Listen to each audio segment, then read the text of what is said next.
I hear a lot of founders saying that, they're working hard and they're doing all the things and they're making the content and they're being consistent and they have the lead magnet and the funnel, but the results just aren't resulting. And you know what? I get it. I've been there and I really feel like we need to talk about it.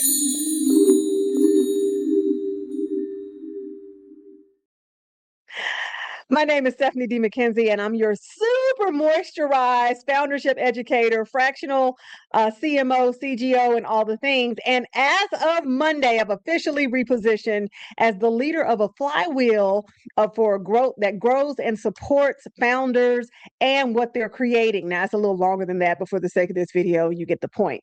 And so that means I talk to a lot of founders. I've worked with a lot of founders over the last few decades. And right now in this season, there's a lot of questions around results and outcomes and growth and why isn't it working, or why isn't it working the way it used to, or why am I doing everything, checking every box, and I'm just not seeing the outcomes that I want to see. And so if this is you, I can tell you implicitly that this video is for you. Now, if my good friend Jada West, the brand outfitter, was here, she would tell you that it's because you're not having fun. Not having fun with the content. Okay. You're not having fun. And, I say that there are four things that you can always contribute and deposit into yourself. That's your time, talent, treasure, and pleasure.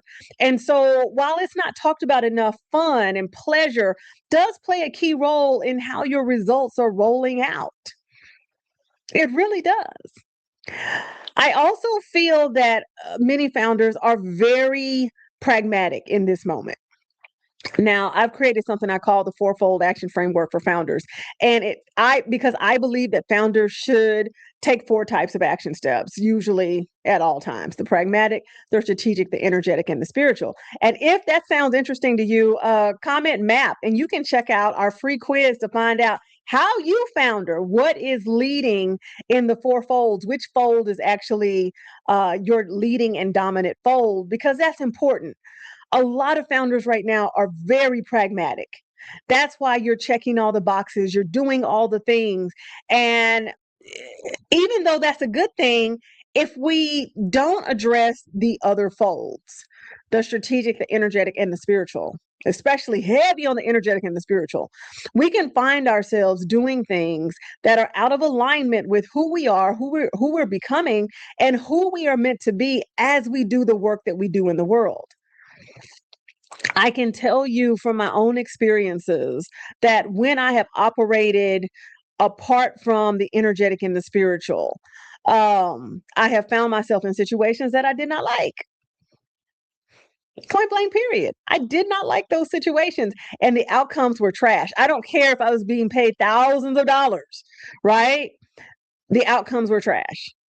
Maybe there was a weird dynamic with the client, or I didn't like the way the client treated their team members.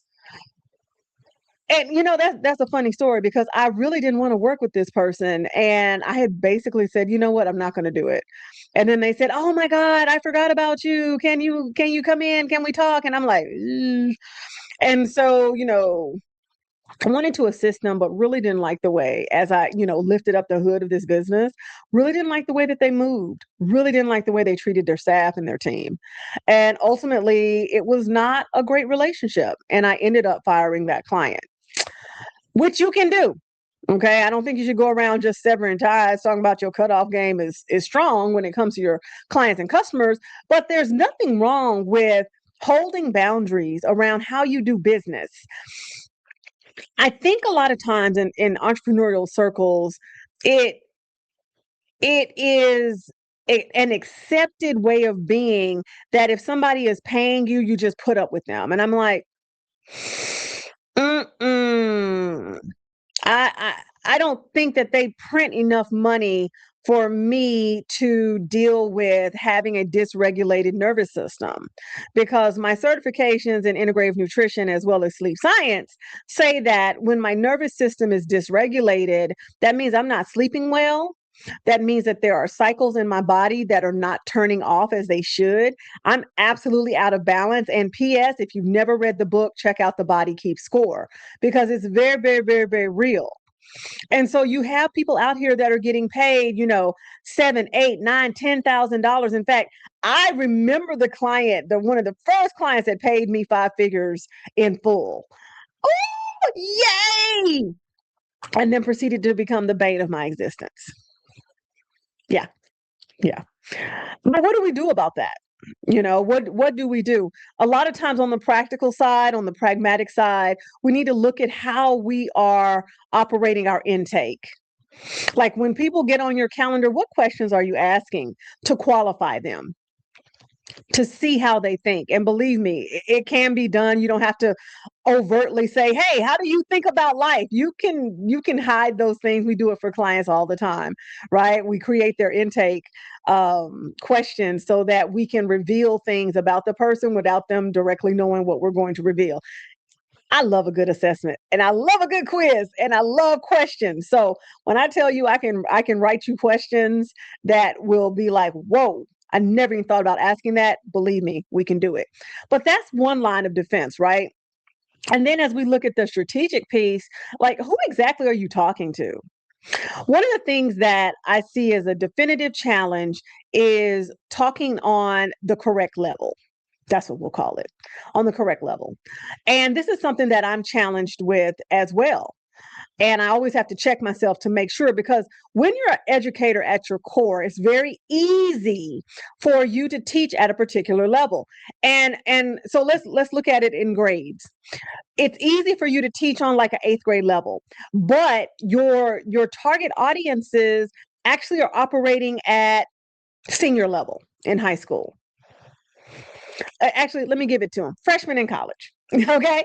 So you're teaching on an 8th grade level. So you're attracting an 8th grade level people because they have 8th grade level problems, because you're talking on the 8th grade level. So it's resonating. And then you keep saying, oh my God, oh my God, oh my God. This is not who I'm seeking to serve. This is not who I want in my ecosystem. I get it. I've been there. And so one of the things you can ask strategically, especially if you're using AI as a tool, you can ask it, hey, based on my positioning statement, based on my psychographics and demographics, what are the questions? What are the challenges? What are the conditions? What are the pain points and the purpose points? We also use purpose points because I feel like when you talk to people's pain, oftentimes you will attract in victims, and that will be the core of their identity, not a desire to change. Nevertheless, so if I want to talk on a high level, on a higher level, how do I do that? You can ask AI. Whatever platform you want to use. We're not going to get into the weeds of which platform does what. Many of you are cursory users, and so really it's about understanding how to prompt so you can get the outcomes that you want. I'm not going to get into a deep dive of, Claude versus Perplexity versus Chat versus Gemini. And truthfully, now I will say this, as you become more adept with AI, you will realize that your tools do different things. But if you're just using it to do what I'm saying, you can ask probably Gemini, because Gemini has the ability to pull videos.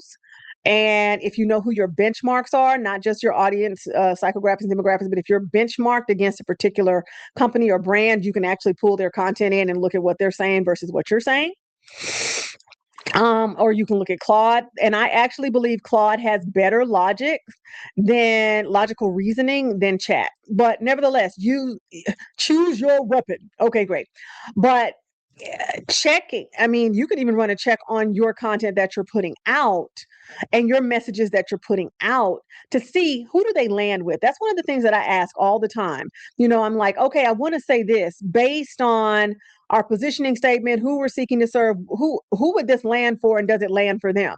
And much to my chagrin, but saving grace, I have had moments where the analysis came back and said, you're doing it again. You're doing it again. Now, because I have a flywheel, what's a flywheel? Check that out over at stephaniedmckenzie.com. But really, a flywheel is an ecosystem that we can serve people at a variety of levels. So if I want to serve early stage founders, we have something for that. But when I'm talking to my growth stage founders, right, the ones that they have businesses and it's established and they really just want to not scale but grow, then I have to say particular things to them because there's things that are going through their mind that my early stage founders have not experienced yet or may not have experienced in this business if they've done this multiple times. So there's that. Right. So talking on the right level is so key. Speaking to the correct pain and purpose points, so very key. And that comes with messaging. And please don't ask me about ICPs and avatars because I hate that verbiage. I hate it. I hate it. I hate it with my whole soul. I hate it because it causes people to skip steps. They'll have one avatar, but honestly, if I did your target audience analysis, you'd have a primary, secondary, and possibly even a tertiary audience. But instead, you're focused on avatar and ICP, which are singular in nature. Wow, I'm moisturized. Do not come for me because I'm glowing. Okay. All right. I actually stopped what I was doing in my nighttime ritual to make this video so I could get this information out to you. Moisturized and all. So anyway,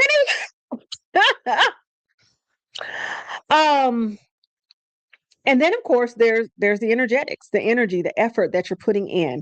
And I think this is where the rubber meets the road so many times, but it's just not discussed, right? Because everything is do it, go for it, you got this, right? And part of the reason why we talk about the fourfold action framework for founders, and you can see the paper I wrote and all that other stuff, you can just Google it, is because it's not talked about enough.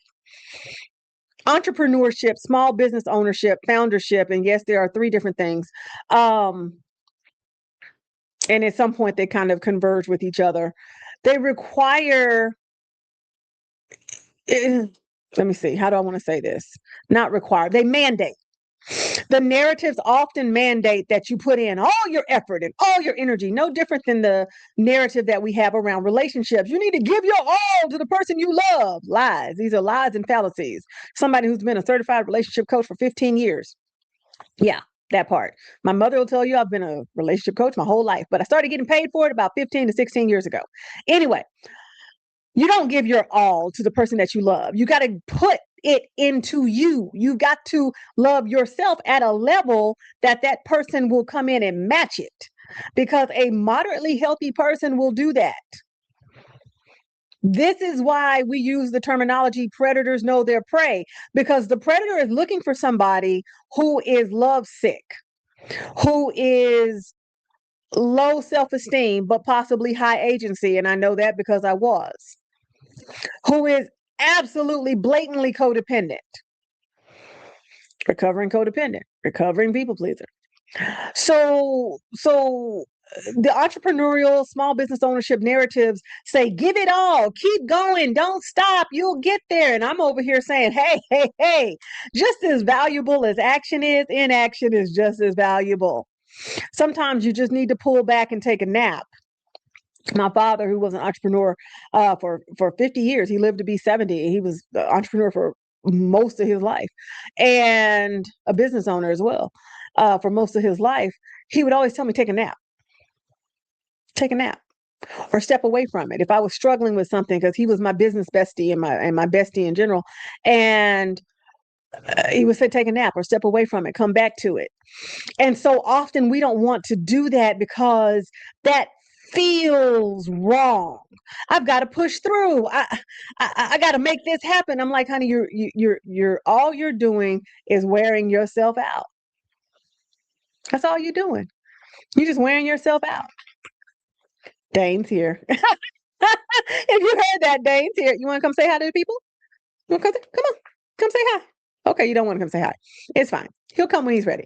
So, because the narratives push that agenda, if you listen to the people who are pushing that agenda, much like when I was talking about being hustle free and hustle freedom, right? If you're listening to people who push that agenda that's like hustle hard and team no sleep and da da da da da da da da da, I've often said the ironic part of that is those people are giving you the message that they themselves are not actively engaged in. They are not actively engaged in team no sleep.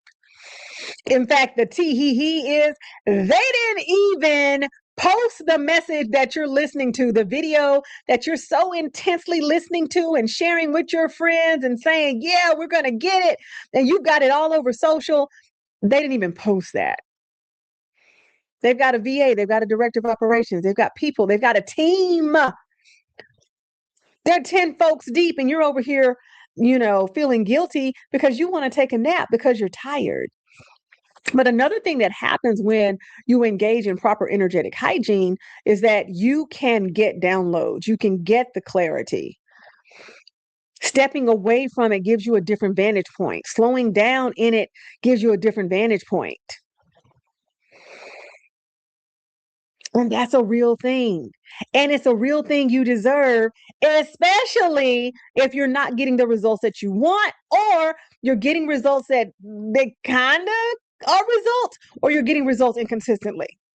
And I've been through all of those stages. I'll probably go through all those stages again. And I know implicitly when I don't love my results, I need to stop. Not quit, stop. Maybe pause feels better to you. Because you can keep running really fast on a treadmill. I know, I did it this morning. You can do that. Not going anywhere. You can run real fast over the edge of a cliff. You kept going, never stopped, never changed your vantage point, never noticed that rock formation, never noticed that, hey, this road actually drops off, never noticed any of that. So yeah, I want to be the lone voice in the wilderness telling you, hey, founder, hey, small business owner, hey, entrepreneur, hey, leader, there's nothing wrong with stopping to check the effort, where the effort is going, and recharging your battery, your mental battery, your spiritual battery, your relational battery. There's nothing wrong with looking at how you work. Period. And then of course, on the spiritual side, sometimes you're working so hard and you're not loving your results and you're not seeing the results. Sometimes your results are not going to come the way that you want them to come. I recently did a one sheet about how growth comes in different forms, and I think it had like maybe 9 different ways you can see growth. But I get it. When you're in it, it's like, I want to get paid. And listen, I don't think there's anybody on the planet that loves getting paid more than I do. Love it. Love seeing the notifications. It feels good, right? It's affirming. And then of course you feel like, man, I get to serve this person. So yay me. At least that's the way I feel about it, right? And so I understand that. But are you measuring the results that you're getting, and do those feel aligned? Does the effort that you're putting out feel aligned? Do the results that you have gotten, and that could be as simple as 5 new people joined your membership or got on your email or wanted your download. It's not always a financial transaction. And that's something that I have to stay mindful of, especially when things kind of slow down and you're just like, wait, what happened? What's going on here? I know sometimes that is my invitation to look at what I'm doing and how I'm doing it, because seasons change and nobody wants to talk about that. The business that you started out with, the vision, the mission, literally could change in 90 days. But if you keep listening to keep going rhetoric, you will keep going in a season that has left you. That season's over. You're still running Windows 10. We're on Windows 12 or whatever. You've got an iPhone 6 and they're now running iPhone 206. But you're yet holding on. You're focused. You're consistent, but you're out of season, babe. You are spoiled milk. You're all curded up. Still trying to consume. Seasons are a really big deal in the life of a founder, business owner, entrepreneur, human. Humans are our humanity. And because we're humans before we're anything else, well, actually, we're divine before you know what I'm trying to say. But before you take on these titles of entrepreneur and small business owner and founder and all of this, your humanity has an identity. And then we could get into your divinity, but we won't do that in this video. What I will say is that we as humans are very susceptible to seasons. Why wouldn't we be in the role of small business owner, entrepreneur, founder? Why then do you obliterate the power of the seasons? Asking for a friend. Anyway, this video is way longer than I wanted it to be, but hopefully something I said was meaningful. And if I can serve and support you in any way, I'm happy to do so. I've got an event coming up on July 15th. It's called Founder Mind. If you want to know more, check out the pinned comment. Have a great one.